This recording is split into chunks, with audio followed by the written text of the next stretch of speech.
Hello friends, welcome to VL classes. Today we are going to discuss about the very important topic of psychology which is the theory of Jean पियाजे यानी कि पियाजे का सिद्धांत। Gene पियाजे जी ने जो सिद्धांत दिया है वो है संज्ञानात्मक विकास का सिद्धांत, जो कि हमारे एग्जामिनेशंस के लिए बहुत ही ज़्यादा इम्पॉर्टेंट है। खासकर जो अपकमिंग एग्ज़ाम्स है UP TET and super TET के लिए ये बहुत ही ज़्यादा इम्पॉर्टेंट है। तो हमारे एग्जामिनेशन में इस एग्ज़ाम से संबंधित जो भी क्वेश्चंस पूछे जा सकते हैं आज वो मैंने सब यहाँ पे डिस्कस किया है। So please watch the video till the end. इससे प्रीवियस वीडियो में मैंने आपको मानव विकास की जो अवस्थाएं हैं, शैशवावस्था, बाल्यावस्था, किशोरावस्था के बारे में डिस्कस किया है।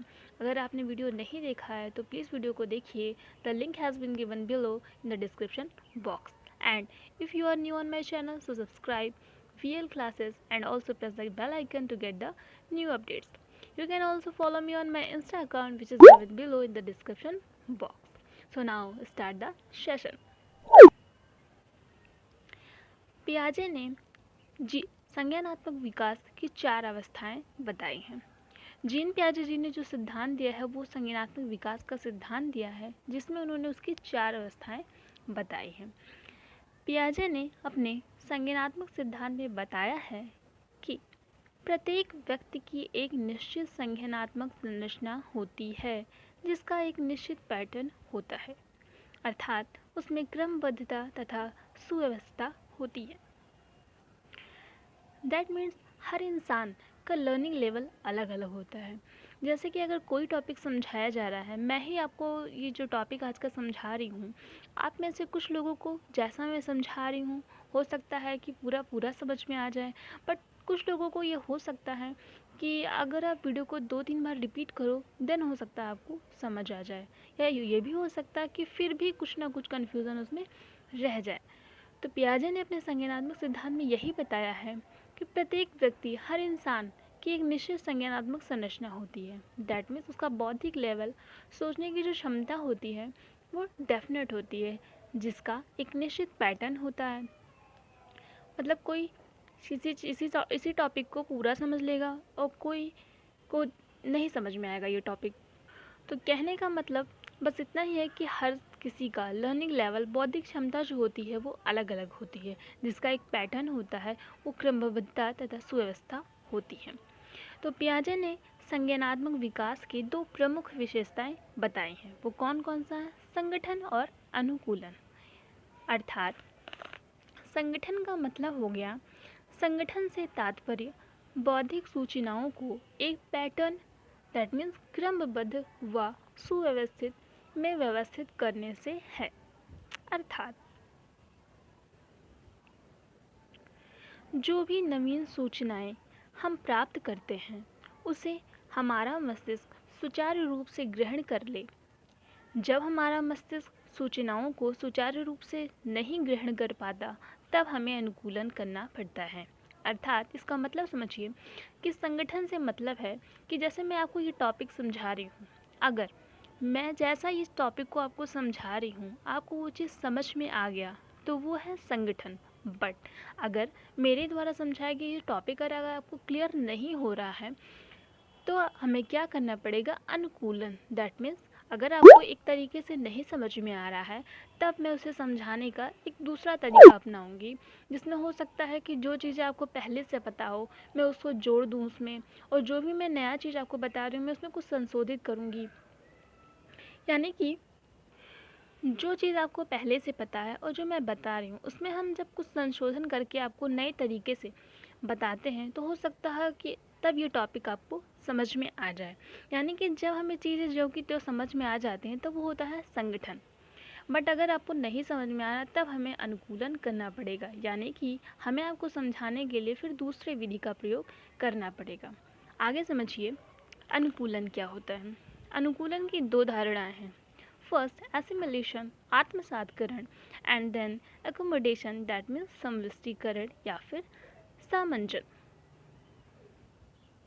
एसिमिलेशन का मतलब नवीन सूचनाओं या ज्ञान को ज्यों का त्यों ग्रहण कर लेना आत्मसातकरण है। फॉर एग्ज़ाम्पल अगर मैंने बोल दिया कि ये पेन है तो आप में से अगर, जैसा मैंने बोला ये पेन है, जिसने मान लिया हाँ जो कहते कि ये पेन है तो हाँ पेन है, बट इसमें से कुछ लोग क्वेश्चन कर सकते हैं कि ये पेन कैसे हो सकता है, मतलब ये कैसे हो सकता है। तो हम इसे समझाएंगे कि इसे लिखा जाता है, या इसके और भी क्वालिटीज़ आपको जब काउंट कराएंगे तब अगला बंदा ये एक्सेप्ट करेगा हाँ ये पेन है। तो जब नवीन सूचनाओं या ज्ञान को, नवीन सूचना का मतलब है जो भी आपको सीखने को मिलता है, हम अपने लाइफ में हर टाइम कुछ ना कुछ हमें सीखने को ज़रूर मिलता है, तो वही है नवीन सूचनाएं। यानी नवीन सूचनाएं या ज्ञान को ज्यों का त्यों ग्रहण कर लेना आत्मसातकरण है। ओके एंड एकोमोडेशन, नवीन सूचनाओं में कुछ जोड़कर, जो भी हम सूचनाएं आपको बता रहे हैं उसमें कुछ जोड़कर, पूर्व सूचनाओं में कुछ संशोधन करके, यानी जो आपको पहले से मालूम है उसमें हम और कुछ सुधार कर जब आपको बताएंगे, तब जो आपको ज्ञान आप ग्रहण करेंगे वही होता है समविष्टीकरण, that means accommodation. I hope आपको ये टॉपिक समझ में आ गया होगा। तो पियाजे ने सबसे पहले संज्ञानात्मक विकास में दो प्रमुख विशेषताएं बताई, जो हुई संगठन और अनुकूलन। जब हमें सूचनाएं समझ में आ जाती हैं, जो भी किसी भी थिंग को लेके हमारे पास सूचना आ जाती है, हम सबको समझाते हैं, तो वो होता है संगठन। बट जब हमें सूचनाएं समझ में नहीं आती हैं तब हमें अनुकूलन करना पड़ता है, और अनुकूलन के दो भाग हैं, आत्मसातकरण और संविष्टीकरण।